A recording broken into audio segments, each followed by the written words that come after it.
This is the Kitchen Sink WP Podcast, episode 241. I program my home computer. We have a server crash. 404 error. Page not found. Links aren't working. System is crashing. System is crashing. System is crashing.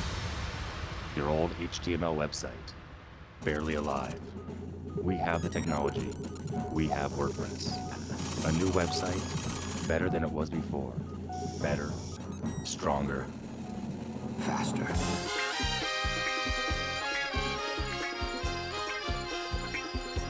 We have the technology. The technology. Why, hello everybody. This is Adam Silver, the host of the Kitchen Sink WP Podcast. Thanks for being here. Let's get started. All right, upcoming events. We have 5 WordCamps next weekend. We have WordCamp Verona, October 12th and 13th. That's in Italy.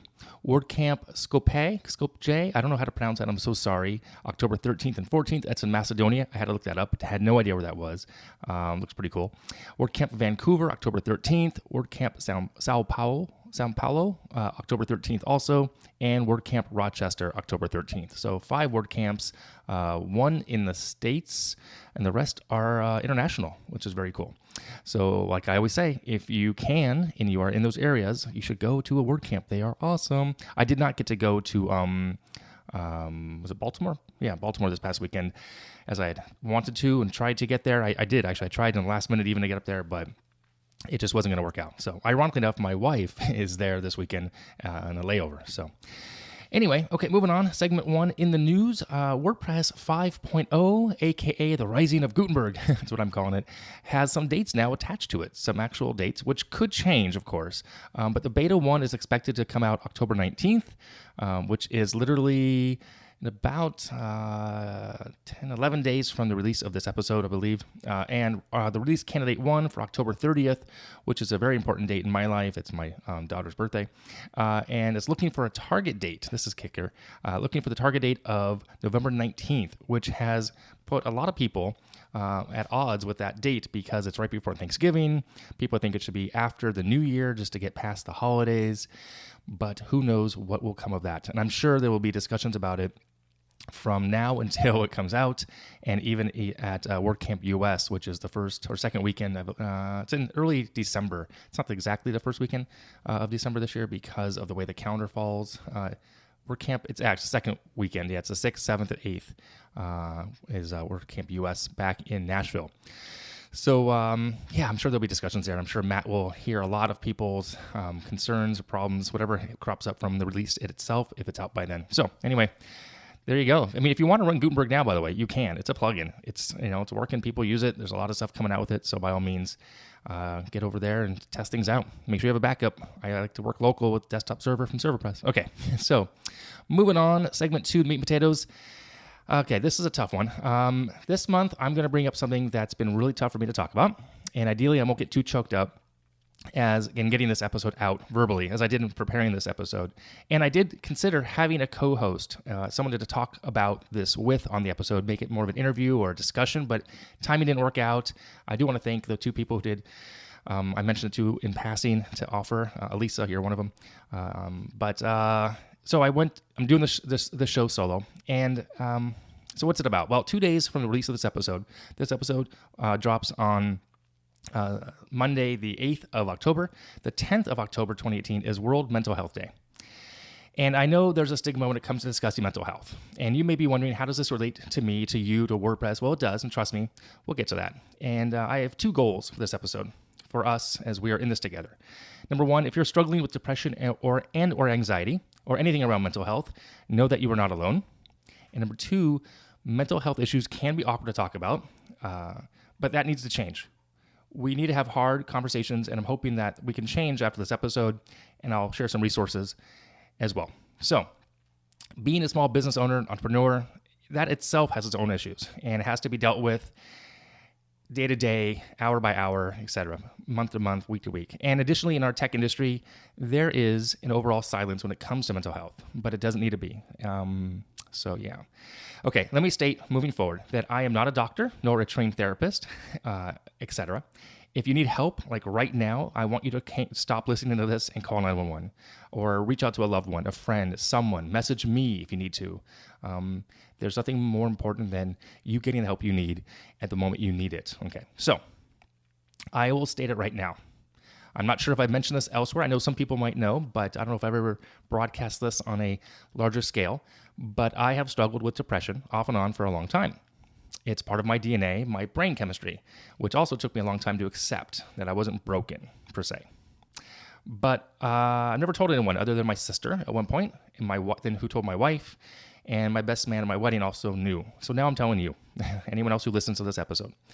Looking back, my childhood was good from my perspective. My parents loved me. I have an older sister who liked me and then didn't and then does and now does. It's just, typical brother-sister sibling rivalries and issues. I had good friends. I have good friends. Nothing out of the ordinary from that perspective.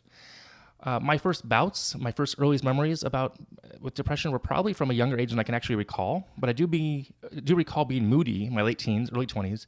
And then when our second child was turned about 1, boom, it hit me hard. Multitude of reasons. Life changes. I left a day job back then to start a different company, which wasn't going well at all. And truth be told, I did not want to be here. Like here in the bigger picture of the planet, if that makes sense. Yeah, it was a pretty dark time for me. So at that moment, I remember mentioning something to my sister in passing, who immediately hung up on me. Like really she's like, okay, I gotta go. I'm like, what? What happened? And maybe I didn't even notice it. And she called my wife, and my wife then called me to see where I was. And I had told her, I was at a park, just sitting under a tree. Yeah, like I said, dark time. And she had me come home, and we made an appointment for a doctor, and that doctor was amazing. He took the time, he listened to me. There was some tears, I'm sure. I don't want to go too deep into this because I'm trying to get this episode out. And he prescribed some medications. And 48 hours, 72 hours later, the cloud totally lifted. The skies were blue, and wow, honestly, I was me again, but not exactly. Because although the cloud lifted, I hated the fact that I was now reliant on something like antidepressants because I thought they were a crutch. Meds, to me, and I think to many people still have a stigma attached to them. So it's interesting that here I'm getting the help for something I have no idea how to control, and I still have a problem getting the help. Okay, so I want to mention there are two types of depression. There's situational depression and clinical. And defined differently here, situational is a short-term form of depression that occurs as a result of a traumatic event or a change in a person's life, a divorce, a loss of job, a change of job, a death of a close friend, a serious accident, etc. And it's just hard you struggle with coming to terms of those dramatic life changes. Recovery is possible, but you may feel sleepless. You may feel hopeless and sad, unfocused anxiety and worry, loss of concentration, suicidal thoughts. So those are some symptoms. Clinical depression is much more severe than situational. It's massive major depression disorder. It's listed in the Diagnostic and Statistic Manual of Mental Disorders, 5th edition, DSM-5 it's known as. And it can be genetic factor influenced. Major life events can trigger it, but it is much more, it's a much more serious level of depression. So luckily for me, I think I'm lucky, I have situational depression. My trigger was and is stress when it comes to money, most likely, more often than not, as it's the way for me to provide for my family and to appear to be successful and to be taken legitimately and taken like I know what I'm doing. And it's always hovering in the back of my mind, like a little voice that if I allow it, it will taunt me to no end. The voice says, you are a business owner, ? As if you're a business owner. Like, you can't do this. You won't land that deal. You won't get that job. You are not good enough. And it's pretty depressing. So within that arena and that stress, I've also learned that according to the author Gay Hendricks of The Big Leap, which I've mentioned back on episode 185, I also have an upper limiting problem, aka the ULP. So what is the ULP? Well, it's defined this way. Each of us has an internal thermometer for how much success, wealth, happiness, love, and intimacy we'll let into our lives. That's our upper limiting setting in, kind of like your comfort zone. When we exceed that internal thermostat and life gets really overwhelming and good, for example, all of a sudden I land 2 or 3 jobs, or I'm getting a lot more money. then I will self-sabotage that. So something may happen to then reduce the opportunity that I will succeed. And for example, let's say I landed a huge job, and then I sabotage that by making a bad choice, getting hurt, bad choice, let's say with food for somebody or for myself as well. And that way I'm late on the project. I'm late on starting. So now I have to refund the money. So I've not hit a new limit of what I can earn to provide for my family. That makes sense? Okay. So recently I totally manifested my ULP with the bad choice of food. I mean, literally recently, like 10 days ago, made me feel really bad physically. I was late on a proposal, which then leads me to the stress. My stressor being, we don't have enough money to cover basic bills, which in turn affects my mindset and then shifts to that fatalistic approach and outlook that I mentioned in the past. And I get into a funk, and then the depression zone comes up, and it's not a pretty state of mind for me to be in. And a lot of people know me as a happy-go-lucky person, and I am. I'm fairly happy. Well, I appear to be fairly happy all the time, not true all the time. So what does one do? How does one cope? Working through it with anything, it depends. For me, medication did help when I was using them, but I'm not a fan of medication for me. It's not that I'm not too proud. If you need them, great. If they work for you, fantastic. But I just didn't want to be reliant on that for me personally. I did accept the fact that my brain chemistry is what it is. I get it now. I accept the fact that I can talk to you right now in this microphone without shame. I years ago, there's no way. So 14, 15 years ago, there's no way I would have this conversation verbally. Not a chance. Like seriously, three people knew. For me, I needed to do exercise. I need to run. I need to do something at least every 3 days minimum. I do something now every day because of the Apple Watch and because of my buddy Dustin, who challenges me on everything. But I need to do something minimum within 3 days. If I don't do something in 3 days, I will make bad choices. I will feel bad about those choices. And those choices for me are really sugary foods. That's my crutch. That's my comfort thing. I like sweets. So if I make a bad choice, I spiral downward pretty quickly. And then it's just a vicious circle. It's a cycle. So I try not to let that happen. I try to do exercise every day, something physical. Okay. I also listen to a handful of podcasts that are uplifting and help me with my perspective. And I'm actually looking to remove some of the podcasts and content I consume in regards of productivity, because I was just having this conversation with some people in a mastermind I'm in. I think sometimes we get so caught up in being productive. A, we forget to do the work. B, we get stressed about, are we being productive, etc. So, I'm looking to remove some of that from my own mindset as well.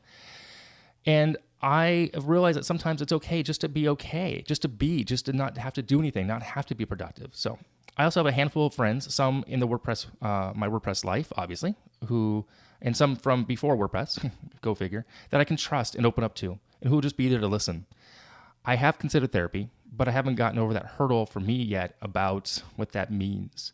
So, okay, so bringing it all back around to the WordPress tech industry and what we do, it needs to be discussed openly, and there are some resources that can help. So, first and foremost, there is a group called OSMI, Open Source Mental Illness. It's amazing. I've seen many presentations over the past few years from the creator Ed Finkler and a few other people within it. It's over at osmihelp.org. And OSMI, it's a nonprofit 501c3 corporation dedicated to raising awareness, educating, and providing resources to support mental wellness in the tech and open source communities.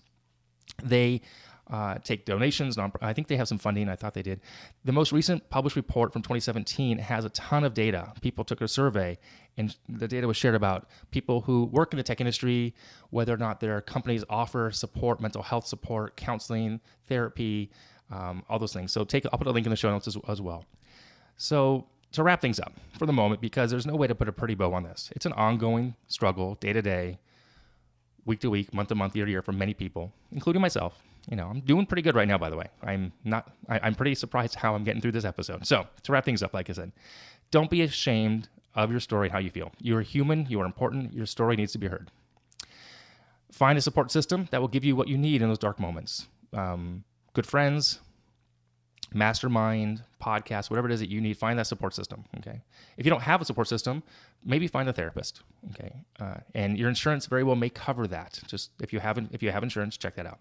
And if you need to, consider exploring medication, because that may help you.